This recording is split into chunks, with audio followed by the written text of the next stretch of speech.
Nahmaduhu wa nasta'inuhu wa nastaghfiruh wa na'udzu billahi min shururi anfusina sayyiati a'malina may yahdihillahu fala mudhillalah wa may yudlil fala hadiyalah.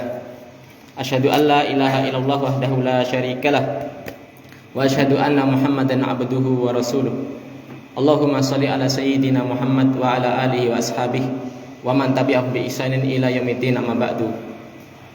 Qala Allah tabaraka wa ta'ala fil Qur'anil Karim, ya ayyuhalladzina amanu taqullaha haqqa tuqatih wa la tamutunna illa wa antum muslimun.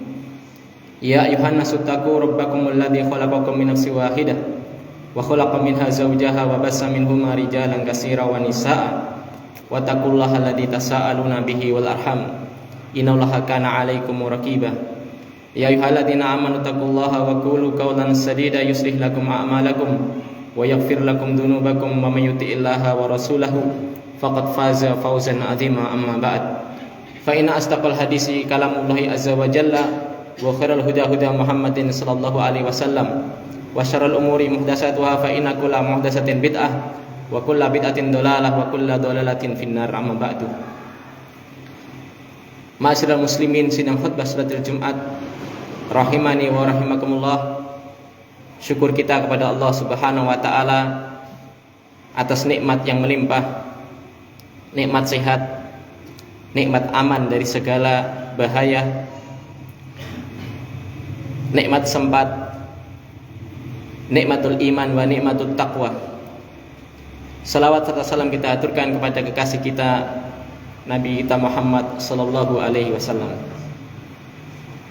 Kami sampaikan, wasiatkan pertama agar senantiasa kita semuanya tanpa terkecuali senantiasa menjadi insan yang beriman, menjadi insan yang bertakwa kepada Allah Subhanahu wa ta'ala, dengan senantiasa melakukan, mengamalkan apa yang sudah diperintahkan oleh Allah dan Rasul, dan menjauhi segala apa saja yang Allah larang dan Rasul larang.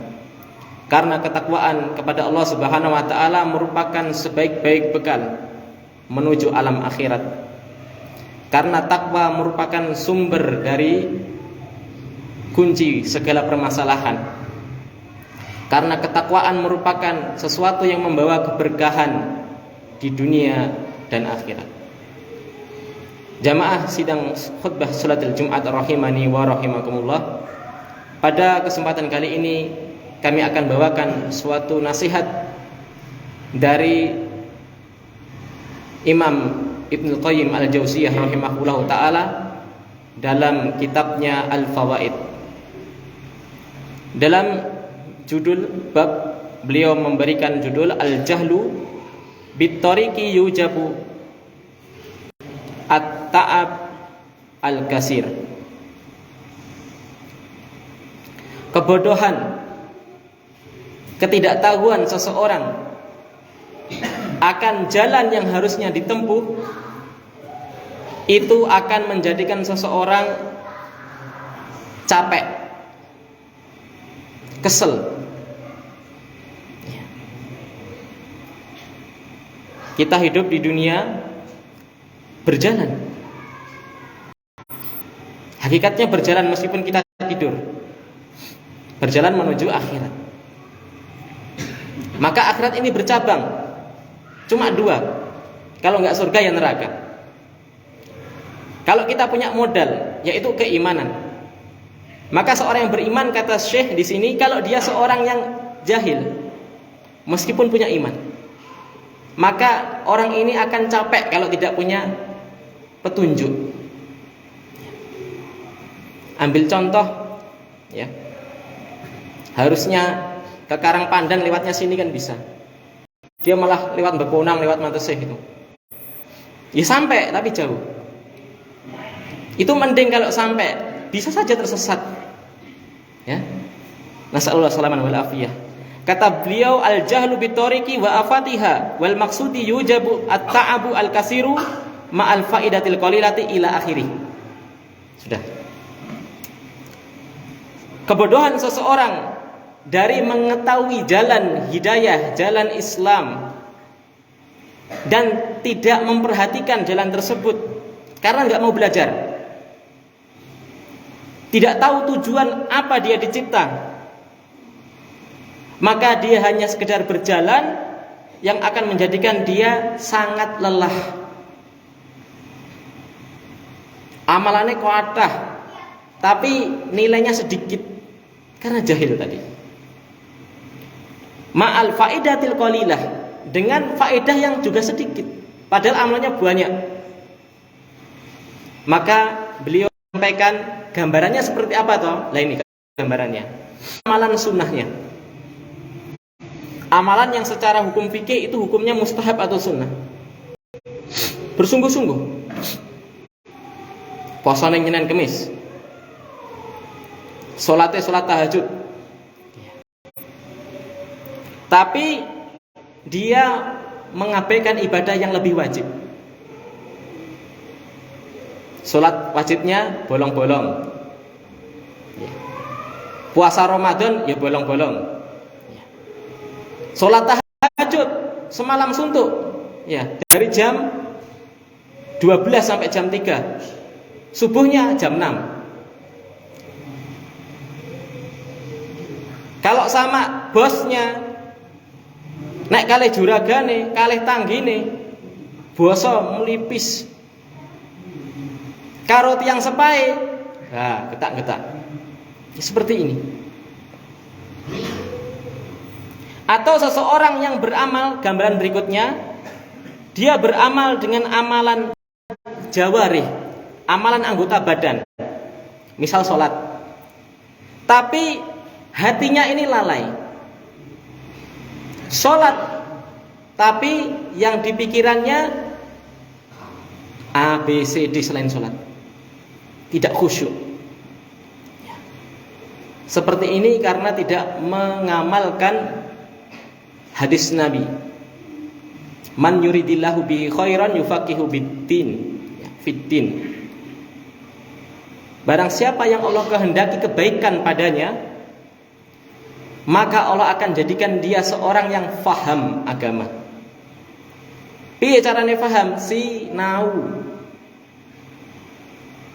Nek ajeng ujian Eptanas riyen, ujian SD niku pengen lulus nggih sinau. Wis sinau semenang suntuk kadang direwangi ngoten tesih ora entuk ranking, penting lulus. Kita ujiannya di alam kubur. Sebentar lagi, nggak lama, nggak ada yang 100 tahun lagi masih hidup. Kalau ada sedikit di sini. 100 tahun kas akeh sing mati. Ora percaya memang tunggu nih. Napa enten sing malah ora enek sing enek sing urip terus enten. Nah, film enten nih. Kecuali iblis. Nanti matinya hari kiamat. Harus sinau, siap pertanyaan alam kubur nanti apa saja. Plus diimani, plus diamalkan. Jadi unik, ilmu agama itu unik. Tidak sekedar dihafal. Nanti kalau dihafal bisa. Pertanyaan cuma man robbuk, man dinuk, wa madinuk, wa man nabiyuk. Dihafal tapi tidak mengimani, tidak diamalkan, ya akan dibuat lupa oleh Allah. Gampang. Mungkin kita itu mudah lupa. Maka belajar. Gambaran berikutnya, seseorang ya ketika beramal sudah khusyuk. Lah, ini juga gambaran yang bagus dari beliau. Sudah khusyuk, bisa menghayati, mantap, tapi lam yataqayyad bil iktida. Tapi cara ibadahnya nyeleneh dari tuntunannya Rasulullah SAW. Ya, Nabi kalau haji bulan Dzulhijjah, dia nggak sensasi. Ramadan we, ben ganjarannya lebih gede. Ya nggak diterima. Sholat subuh 2 rakaat, ben ganjarannya akeh 20. Walaupun ikhlas, iya ikhlas, tapi tidak sesuai tuntunan nggak diterima. Ya. Dalam riwayat Muslim, man amila amran laisa ali amruna fahuwa raddun. Barang siapa beramal dengan suatu amalan ibadah yang tidak dibangun di atas tuntunan kami, tuntunan agama, maka amalannya tertolak, tidak berfaedah, tidak ada pahalanya.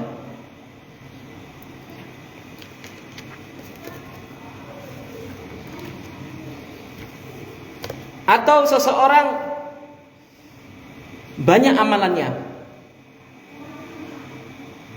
rukun 5 wis kabeh pokoknya, ya, ngucapnya syahadat, sholat, zakat, poso, haji, bolak-balik ping swidak. Tapi ketika dia sakit, tapi ketika dia mendapatkan masalah, mobilnya dicolong, pergi ke mbah dukun, syirik, ya, seperti ini syirik, ya, mendatangi dukun itu termasuk amalan syirik. Ziarah kubur jane sunnah, ya, harusnya dia di situ berdoa, yakni mendoakan ahli kuburnya, tapi malah njaluk karo ahli kuburnya, ya ini ya salah. Ini menodai sunnah ziarah kubur, ya. Sekali lagi kita tidak pernah membid'ahkan atau mengatakan ziarah kubur syirik, enggak. Cuma lihat dulu seperti apa ziarahnya. Ziarah nunuwune mboten teng Allah. Nunuwune teng ahli kubur niku. Mbah, mugi-mugi kula mangparing sehat. Mboten teng Allah tapi teng mbahe sing ninggal niku. Ya. Maka setiap amalan yang saya sebutkan tadi, dari rukun Islam yang 5 tadi, atau ditambah amal-amalan yang lain, itu lenyap kalau tidak bertobat sebelum mati. Dalam surat Al-An'am ayat 88, walau asyraku lahabita anhum ma kanu ya'malun. Seandainya mereka itu ahli musyrik, ya, melakukan kesyirikan, maka akan terhapus seluruhnya dari apa yang telah mereka amalkan dari amal soleh. Hapus. Kalau tidak tobat, nek tobat ya nanti diterima, diampuni, ya, karena Allah Maha Pengampun. Ini pentingnya sekali lagi belajar. Lalu termasuk, ya, ketidaktahuan seseorang tatkala beramal ialah tidak bisa menghadirkan hatinya. Ya. Dia banyak amalannya, tapi tidak diiringi dengan hikmah, tidak diiringi dengan ihsan, tidak dihadirkan dia takut kepada Allah, sekedarnya saja, nggak ada kenikmatan dalam beribadah. Ya. Ketika dia menyalurkan zakat, ketika dia memberikan sedekah kepada anak yatim atau zakat fitri, tidak diiringi dengan ilmu. Oh, ini apa? Termasuk kemurahan Islam. Kalau Islam ini kita pelajari seluruhnya, diamati, dihayati, diamalkan, semuanya terpenuhi, segala kebaikan, baik aspek kemasyarakatan, keamanan sosial. Tidak ada agama yang paling sosial melebihi agama Islam. Apa ada agama yang mewajibkan zakat diberikan kepada orang miskin? Di kitab apa? Kalau Al-Quran ada, kalau hadis ada. Kalau kitab suci lain, wallahu a'lam. Coba ditanya. Kalaupun mereka menggalang dana itu karena naluri mereka, tidak ada di tuntunan mereka. Maka penting seseorang beribadah tapi juga mengetahui maksud, tujuan, faedah ibadah tadi. Ketika Nabi ditanya apa itu ihsan, ini supaya bisa kita sholat khusyuk, supaya kita tidak mencuri, supaya kita tidak korupsi walaupun tidak ada yang melihat. Amati, perhatikan arti ihsan. Nabi pernah ditanya apa itu ihsan? Fa akhbirni 'anil ihsan. Kata Nabi apa? Anta budallaha ka'annaka tarahu fa illam takun tarahu fa innahu yaraka. Jadi ihsan itu Anda beribadah seakan-akan Allah itu berada di hadapan Anda. Saya melihat Allah. Seakan-akan Allah itu di hadapan saya, maka sholatnya khusyuk. Ini derajat pertama, derajat paling tinggi, ihsan. Tapi kalau tidak bisa menghadirkan seperti itu, yakin fa illam takun tarahu fa innahu yaraka. Yakin kalau Allah itu pasti melihat kita dimanapun kita. Ya. Aku lo kali hadza astaghfirullah li wa lakum wa lisal muslimin wa muslimat fastaghfiruhu innahu wal ghafurur rahim.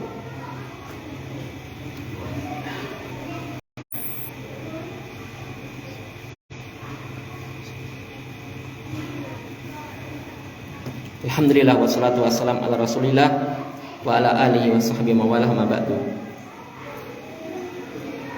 Ittaqullah faqad faza al-muttaqun. Jamaah salat Jumat rahimani wa rahimakumullah. Kejahilan yang terakhir dari seseorang yang hendak menempuh jalan menuju akhirat ialah seseorang sudah bagus amalannya, sudah sesuai tuntunan, tapi ternyata ibadahnya, ilmunya terhadap makrifat Allah tidak bisa menjadikan dia seseorang yang berhati lembut.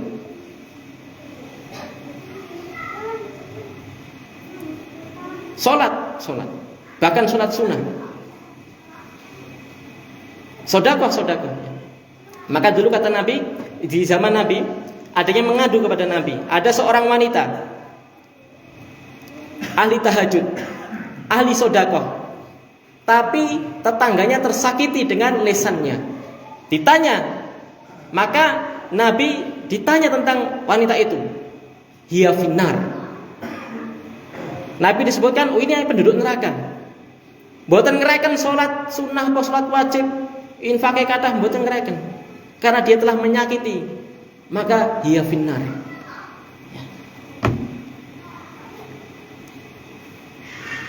Enggak jaminan. Ya. Jadi seseorang itu penting aku ibadah terus. Ya. Perkara arep ngrugekne wong napa mboten niku urusanku. Enggak bisa. Penting aku gak syirik, ya belum tentu. Penting akidahnya kuat, tapi akhlaknya bejat, ya malah ya. Ini termasuk kejahilan kata Ibnu Qayyim. Silahkan dibaca hadis tentang muflis. Nabi pernah bertanya kepada para sahabat, ya, At-tadruna mal muflis? Wahai sahabatku, kalian tahu tidak orang yang muflis, orang yang bangkrut itu seperti apa? Ya Nabi jawab, para sahabat menjawab secara naluri. Ya menurut para sahabat, orang bangkrut niku orang duwe harta, tidak punya uang, tidak punya harta benda. Kata Nabi bukan itu. Ya. Dalam hadis riwayat Muslim disebutkan kata Nabi, orang muflis itu, ya, ketika di hari kiamat dia membawa pahala sholat itu sergap, membawa pahala puasa, membawa pahala zakat, akan tetapi dia juga ketutan dosa, suka mencela, ketutan suka menuduh tanpa bukti, suka memakan harta yang subhat dan haram, suka menyakiti orang secara fisik ataupun membunuh, suka memukul. Ini orang yang bangkrut. Belum berhenti, masih dilanjutkan. Kenapa disebut bangkrut? Karena wa yu'tahada min hasanatihi. Maka pahala-pahala kebaikan-kebaikan sholat dan lainnya tadi akan dibuat nyarutang kepada orang yang pernah dizalimi. Ini dari kebaikannya. Jika sudah kebaikannya habis, kata Nabi, tapi qabla an yuqda, tapi belum lunas karena saking banyak zalimnya kepada manusia yang lain, ukhidha min khotoyahum. Maka dosanya orang yang didolimi. Nah, sekarang dosanya orang akeh soalnya yang didolimi akan ditransfer kepada dia. Summa turiha finnar, kemudian dia dilemparkan ke dalam neraka. Na'udzubillah min dzalik. Maka jamaah rahimani wa rahimakumullah, kami wasiatkan terkhusus kepada jamaah, kepada DKM, kepada takmir masjid, hendaknya digalakkan kajian-kajian. dijadwal secara rata. Ya dibahas tentang akidah agar seseorang tidak terjatuh kepada perkara syirik. Perkara syirik itu luas, banyak jenisnya, baik yang syirik besar, syirik kecil. Diajari tentang fikih agar ibadahnya sesuai tuntunan. Diajarkan tentang adab dan akhlak atau tazkiyatun nufus kalau perlu, agar seseorang itu saling mencintai, saling menyayangi, berakhlak mulia. Mari kita berdoa pada Allah Subhanahu wa taala, semoga saudara-saudara kita muslim yang berada di Turki dan Suriah dan di selainnya yang sekarang tertimpa bencana, semoga yang mereka wafat Allah golongkan mereka sebagai orang-orang yang syuhada. Semoga yang masih hidup diberikan kelonggaran, diberikan kemudahan, diangkat beban penderitaannya oleh Allah Subhanahu wa taala. Maka silahkan bagi yang memiliki kelonggaran bisa membantu mereka melalui apapun itu, ya. Bisa transfer kalau ke rekening-rekening yang bisa ditransfer agar bisa sampai ke sana. Kalau tidak mampu minimal kita berdoa, ya. Kita berdoa kepada mereka. Innallaha wa malaikatahu yusholluna 'alan nabiyyi ya ayyuhalladzina amanu shallu 'alaihi wa sallimu taslima. Allahumma shalli 'ala Muhammad wa ali Muhammad. Alhamdulillahi rabbil alamin. Allahumma ighfir lil muslimin wal muslimat wal mu'minin wal mu'minat al ahya'i minhum wal amwat innaka sami'un qaribun mujibud da'wat. Allahumma aslih lana sya'nana kullahu wa la takilna ila anfusina tarfata a'yunin. Allahumma ighfir lana wa li walidina warhamhuma kama rabbayana shighara. Rabbana atina fid dunya hasanah wa fil akhirati hasanah wa qina adzabannar. Subhana rabbika rabbil izzati amma yasifun wa salamun alal mursalin walhamdulillahi rabbil alamin. Aqimissalah.